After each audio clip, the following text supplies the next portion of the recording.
Hey everybody, it's Charlie from Daily Motor. And do you ever have one of those days where you wake up and you find out that you need to go shoot a video on a Dodge Durango SRT Hellcat? Well, if not, this is what one of those days looks like. For those of you who don't know, I help out a few different other YouTube channels as well. You probably know that kind of got my start with the Topher, and then Christopher Brower as well over at Topher Drives. We've worked all together on winding road videos. And then when I moved out here to Southern California, to Orange County, I also started working with the Brandmans as well, so Miles Per Hour and Mobile Mama. So this Durango SRT Hellcat Last Call, technically the Silver Bullet Edition, is actually a loan assigned to Christina over at Mobile Mama, but she and the Brandman family are very ill this week with some of the many viruses that are going around the country right now, and she wasn't able to film it. So I graciously took on the responsibility of going and having a few hours of fun with this supercharged 6.2 liter beast.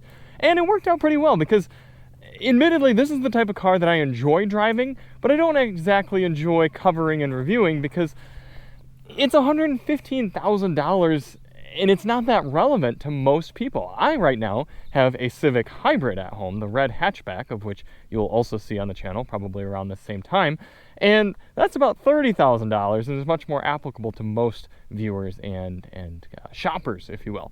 But this is an opportunity for me to get a little bit of an ode to the Durango Hellcat, because if you're not aware, the Dodge V8s are going away, and this glorious supercharged 6.2 Hemi, not really Hemi, is going to be a motor of the past.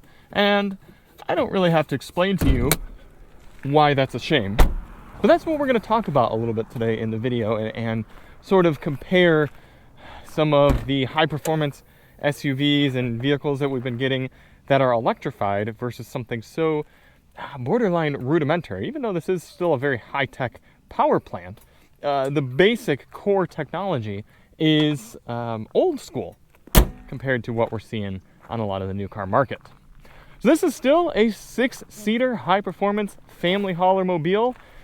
Interestingly, the Dodge Durango itself, V8 notwithstanding, is one of the most capable tow rigs in the midsize crossover category. Usually you got to get a full body-on-frame vehicle to do a lot of towing, but this one's got a pretty high tow rating. I think it's something like 7,700 pounds, and this one's, I think, got the tow hitch on there, just sort of tucked away.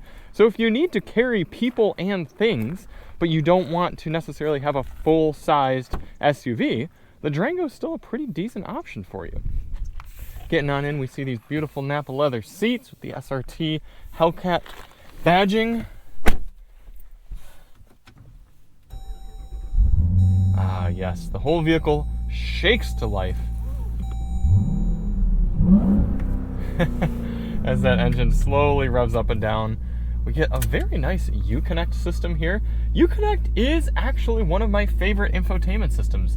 It's one of the few that actually feels like it was well designed and thought out and engineered to be a good touchscreen system, not simply be a means to an end. So I've usually appreciated it. Also appreciate all these buttons in here.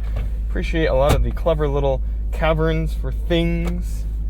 Big old shifter taking up a whole load of space. Ah, is that a mini JCW? I bet you they're going to be going slow this entire time. That seems like the type of car that people are not going to ever get even close to its capabilities. Anyway, a few different drive modes here. We've got Auto, Sport, Track, Snow, Tow, Custom, and then, interestingly, even an Eco button.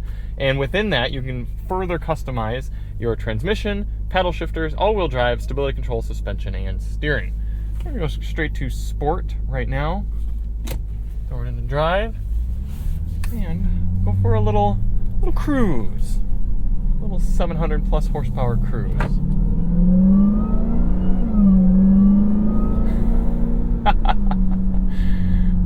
This vehicle gets a 1 out of 10 in the smog pollution score from the EPA.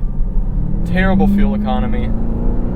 All of that petrol being turned into noise, as you talk to your fans would know it as. But along with that is more than just a story of noise and power. It is a specific and strange, but yet oddly coherent package. this is truly a vehicle that you can have comfortable 6 people in here, although the third row might be a little tight for adults. And then you can go legitimately quick, or you can just drive slow and still have fun doing it. The thing is, with a lot of super high performance turbocharged engines, and especially electric powertrains, is yes, they're fast and yes, they're capable, but you kind of have to be going very quick in order to enjoy it, in order to be impressed by it. That isn't the case with the Durango Hellcat. You can drive it kind of slow here, and you still hear that exhaust and hear that supercharger whine.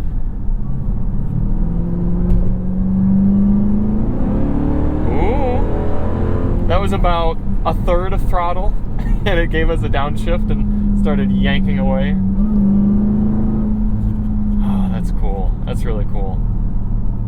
Interestingly, when I try launch control, I'm full as hard down on the brake as I can, and the vehicle is still pushing forward. It's actually overpowering its brakes, so that's probably not a good thing.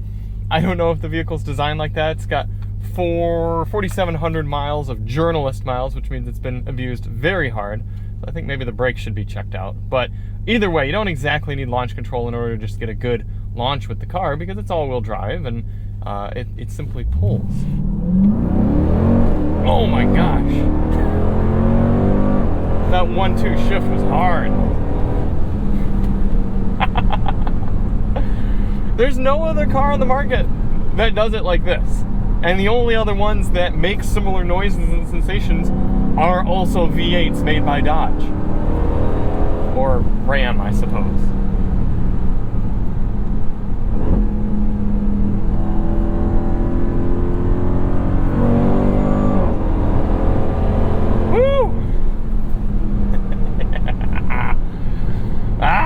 So good. In track mode, the suspension firms up and you do get bounced around. I mean, this despite being a giant vehicle, feels like a trackable car. And in fact, I have had these out on track before, and they do as good as you would think is possible for a vehicle like this. Despite them being heavy, despite them being a 6-seater, 3-row crossover, you can take this out on track. Now, you're going to use up a lot of brake and tire, but they are capable, and it's a mixture of funny and cool. And the reason why I feel like it's a very cheap shot and easy stance to take to be sad about the Hellcat motors going away and stuff like this silly vehicle going away, because it's wasteful, it's expensive, it's not a very good family crossover compared to new things on the market.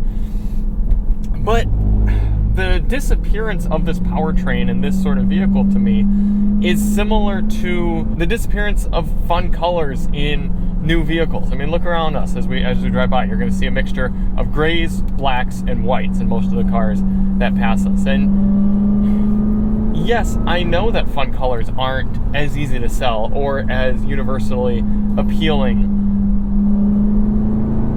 but they make life more interesting, and they allow you to enjoy more of your senses that we were blessed with here on this earth. I mean, you've got all the, what is it, rods or cones in your eyes? I think it's cones in your eyes that pick up color. Why not use them for picking up fun colors? And the same thing, we've got all these senses here. We've got our sense of hearing, our sense of smell, our sense of feel as this car vibrates. Yeah, I know this isn't as good of a vehicle as a lot of new electrics or smaller displacement turbocharged engines or anything like that. But for the few people who have the means and have the desire, give them something to experience more of their senses with. This is a whole body experience right here, and it can be for so many people. Yeesh, even that Boxster is black back there.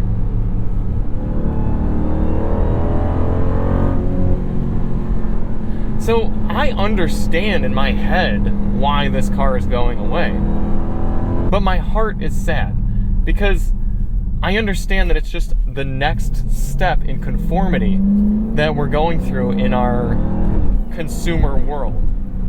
It's okay, let's not rock the boat, let's not push boundaries, let's just provide something that's kind of universally palatable for as many people as possible.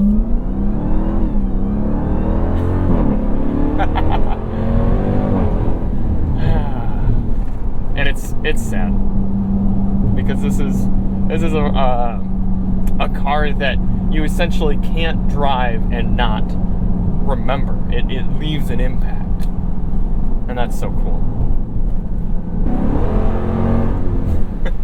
It'll also leave an impact on your wallet, but hey, you can't take it with you, right? I don't know what's in store for Stellantis and for Dodge. I know there's been some rumors about the V8 Hemi making a return. To me, it's a little bit less about the powertrain itself and a little bit more about what it implies and what it means about the company. Stellantis is a brand that was really good at building cars that don't necessarily make a lot of sense, but are cool. Things like the Dodge Viper. The Dodge Viper was never as good as a Corvette. Get at me. But I would still rather have it. It was better because it was worse. This Durango, yeah, is not as good as a lot of six-figure, three-row family haulers, but I like it. It's better because it's worse. And if Stellantis continues to move away from that mentality, that's what's going to end up ultimately doing them in, because I don't see them making better cars than the competition. It's rare that I get into a new Dodge or a new Jeep or a new, what else, a Chrysler, and think, okay, this is a better car to drive or to be in than some of its competitors. But I do often leave Stellantis vehicles thinking, I'd like to have that. I would want to own that. In fact, I have owned previous Chrysler products for that very reason. I just like them. Stellantis is that guy who keeps getting invited to the parties because, yeah, he's a bit of a liability, but he's fun to have around. I don't know. The jury's out, I suppose. But for now, this will be a very cool car that you could still pick up for a little while longer, new on dealership lots, but more so will be one that we look at in the used car market for many years and go, oh, look at that on Bring a Trailer. That's been kept in pretty good shape. I would love to have one of those. Pretty darn cool. So thank you all so much for watching. Come along on that little ride in the SRT Hellcat Durango. I am going to sneak in a little sound test on here as well, just to get a little outgoing Harman Kardon coverage on the Durango in general. So check the link below if you want to see that, and we'll see you on the next one. I'm Charlie from Daily Motor, and as always, drive on.